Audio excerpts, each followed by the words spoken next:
Dagupan City Mayor Belan Fernandez naghain na ng kandidatura para sa kanyang ikalawang termino. Silipin sa report.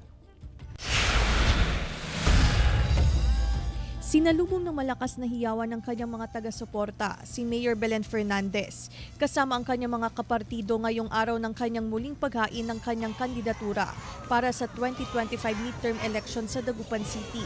Bawat taga-suporta nagsuot ng isang kulay ng damit, tanda ng kanilang suporta.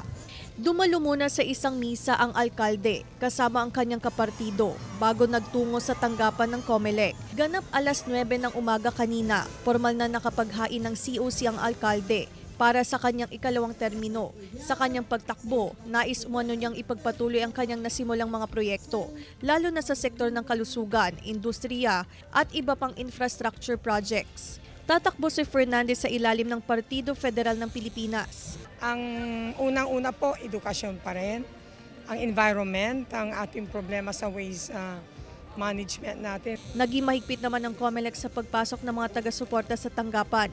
Inaasahang anumang araw hanggang October 8 ay maghahain na rin ng kandidatura ang makakalaban ng alkalde. Handa naman ng COMELEC Dagupan sa pagdating ng mga aspirant hanggang sa huling araw ng filing ng COC. Meron lang tayong limitations kung ilan lang yung papapasukin natin dito sa receiving office. So far, very smooth naman. May mga